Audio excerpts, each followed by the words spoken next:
हिंदी व्याकरण class 4th के लिए विराम चिन्ह। विराम का अर्थ होता है रुकना। जब हम किसी वाक्य को पढ़ते हैं, पढ़ते समय हमें थोड़ा ठहरना होता है। इसी ठहराव को विराम कहते हैं। और लिखित भाषा में रुकने के लिए हमें चिन्हों की आवश्यकता पड़ती है।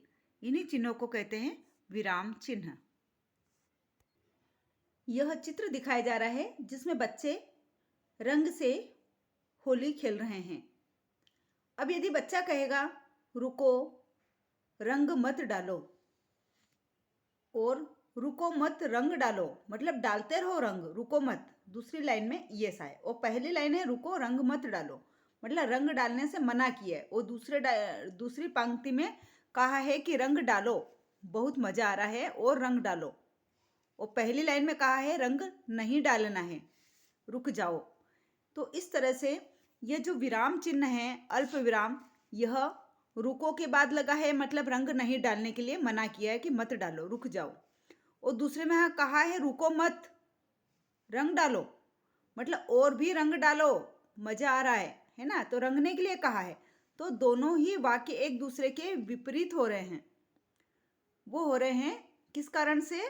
चिन्हों के कारण से। यदि उचित जगह चिन्ह लगा है तो आपकी बात सही समझ में आएगी, नहीं तो उल्टा अर्थ भी निकाला जा सकता है। तो आओ इन चीजों को याद करते हैं कि विराम चिन्हों के सही प्रयोग से भाषा में स्पष्टता, मतलब शुद्धता, और भाषा की शुद्धता बनी रहती है। मतलब बात बिल्कुल स्पष्ट होती है, सही होती है और शुद्ध होती है ना। लेकिन अशुद्ध प्रयोग से अर्थ का अनर्थ होने की आशंका बनी रहती है, जैसे उस रंग डालने वाली दोनों बात से हो रहा था। बच्चों, कुछ विराम चिन्हों के बारे में इस पाठ में आपको समझाया जा रहा है। पूर्ण विराम मतलब वाक्य पढ़ते समय पूरी तरह से रुक जाते हैं, वाक्य पूरा हो जाता है, वहां पे हम यह पूर्ण विराम लगाते हैं। जैसे लिखा है राम खेलता है, इस है के बाद वाक्य पूरा हो चुका है तो यहाँ पूर्ण विराम। राधा नाचती है, तो यह राधा नाचती है वाक्य कहने का पूरा हो चुका है, पूरा होने के बाद पूर्ण विराम लगाया जाता है। दूसरा विराम चिन्ह है अर्ध विराम। अर्ध विराम है आधा रुकना, पूरी तरह से नहीं रुकना, वाक्य में थोड़ा रुकना है, वापस से दूसरा वाक्य इसके साथ जुड़ जाता है। जहां पूर्ण विराम से कुछ कम और अल्प विराम से कुछ अधिक रुकना पड़ता है।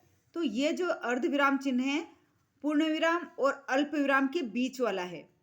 यह पूरा रुकने को कहता है, अल्प विराम बिल्कुल थोड़ा सा रुकने को कहता है, अर्ध विराम इन दोनों के बीच की स्थिति में थोड़ा सा अल्प विराम से ज़्यादा और पूर्ण विराम से थोड़ा कम रुकने को कहता है। इसे कहते हैं अर्ध विराम, मतलब पूर्ण विराम का आधा समय यहाँ रुकना पड़ता है। जहां पूर्ण विराम से कुछ कम और अल्प विराम से कुछ अधिक रुकना पड़ता है, वहां अर्ध विराम का प्रयोग होता है। और ये अर्ध विराम का चिन्ह है कोमा के ऊपर छोटा सा डॉट। अल्प विराम, यह एक कोमा होता है दिखने में। अल्प विराम चिन्ह वाक्य में थोड़ा समय रुकने का संकेत देने के लिए लिया जाता है। जैसे कुछ नाम लिए जाते हैं, राम, श्याम और मुकेश बाजार गए, या कक्षा में बच्चों के नाम लिखे जाएंगे या बोले जाएंगे, तो वहां पे एक एक नाम के साथ अल्प विराम चिन्ह लगाया जाता है ऐसे। चौथा है योजक चिन्ह। योजक चिन्ह दो शब्दों को जोड़ने के लिए बीच में योजक चिन्ह, जैसे योजक चिन्ह दो शब्दों को अलग अलग दिख रहे हैं लेकिन इनको जोड़ मिलाकर बोलने के लिए योजक चिन्ह का प्रयोग किया जाता है। तो योजक चिन्ह दो समान शब्दों के लिए, दो विपरीतार्थी शब्दों के बीच में भी लगाया जाता है, दो समान पदों के बीच में भी लगाया जाता है, एक ही शब्द बार बार आता है तो उसके बीच में भी योजक चिन्ह लगाया जाता है।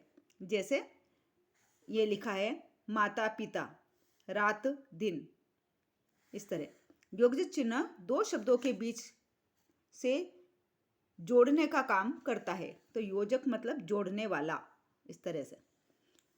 पांचवा प्रकार है प्रश्नवाचक चिन्ह। मतलब प्रश्न पूछा जाता है, कोई क्वेश्चन वर्ड होता है तो उसके अंत में पूर्ण विराम की जगह प्रश्नवाचक चिन्ह लगाया जाता है। इसमें भी वाक्य पूर्ण हो जाता है, लेकिन पूछे जाने वाला वाक्य पूरा होता है। कोई प्रश्न वाला वाक्य जब पूरा हो जाता है तो प्रश्नवाचक चिन्ह अंत में लगाया जाता है। जैसे तुम कहाँ जा रहे हो, वाक्य पूछने का काम पूरा हो चुका, पूर्ण विराम की जगह हम लगाएंगे प्रश्नवाचक चिन्ह। छठा चिन्ह है विस्मय बोधक चिन्ह। विस्मय बोधक में आश्चर्य, घृणा, सुख और दुख जैसे भावों को प्रकट किया जाता है। अचानक आश्चर्य हुआ, कोई गिरा, नफरत सी हुई, है ना, कहीं बदबू आई, अरे गंदा, ऐसे भी बोला जाता है।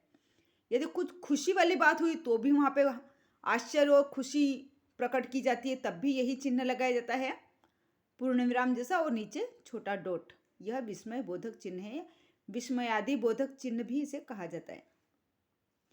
सातवां चिन्ह है विवरण चिन्ह।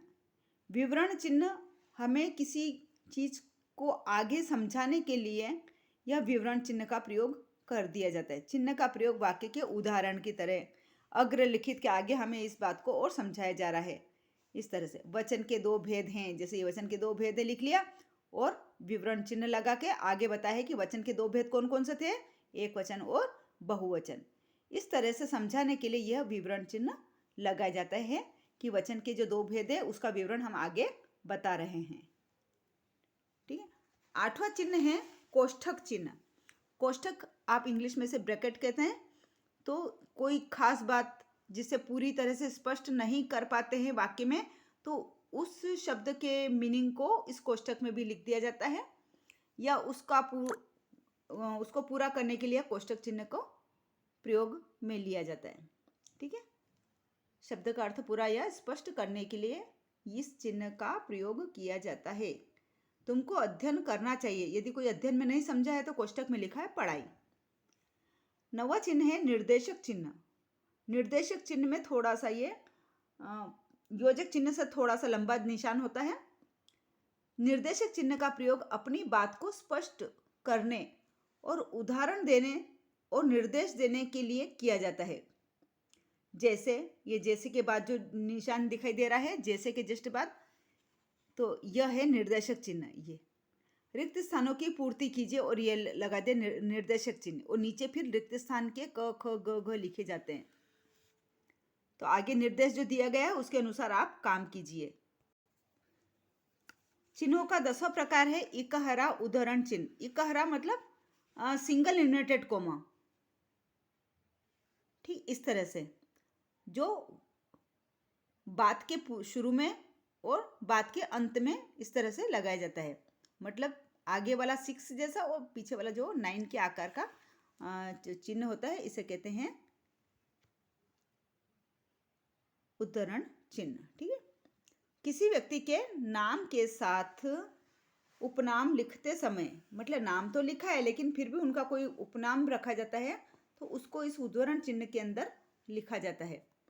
किसी पुस्तक, व्यक्ति का नाम, वस्तु आदि का उदाहरण देते समय इस चिन्ह का प्रयोग किया जाता है। जैसे एक लेखक का नाम है अयोध्या सिंह उपाध्याय और उनका विशेष नाम रखा है एक हरिओध, तो इसको इकहरा उद्धरण चिन्ह में इसको हरिओध को लिखा जाता है।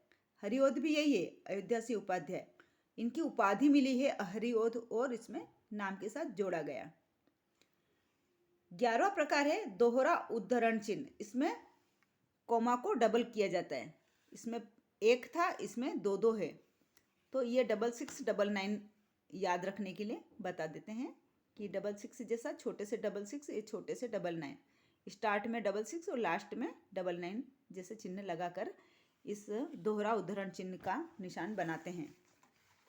ये कहाँ लगाया जाता है? जब किसी की कही हुई बात को हम जो का त्यों हो अपनी बात में रखते हैं, तो उस बात के प्रारंभ में, उस बात के अंत में, पूर्ण विराम के बाद या प्रश्नवाचक चिन्ह के बाद यह उद्धरण चिन्ह को अंत में भी लगाया जाता है। तो ये दोनों एक साथ कहे जाते हैं, इसको कहते हैं दोहरा उद्धरण चिन्ह। पढ़ते हैं। जब किसी व्यक्ति की कहे गए कथन को जो का त्यों लिखा जाता है, तब दोहरा उद्धरण चिन्ह का प्रयोग किया जाता है। जैसे लाल बहादुर शास्त्री ने कहा, जय जवान जय किसान। इस तरह से ये दोनों चिन्ह यहाँ पे लगा दिए गए हैं। ओके, थैंक यू बच्चों। सारे चिन्हों को परिभाषा के साथ पढ़ें, याद करें।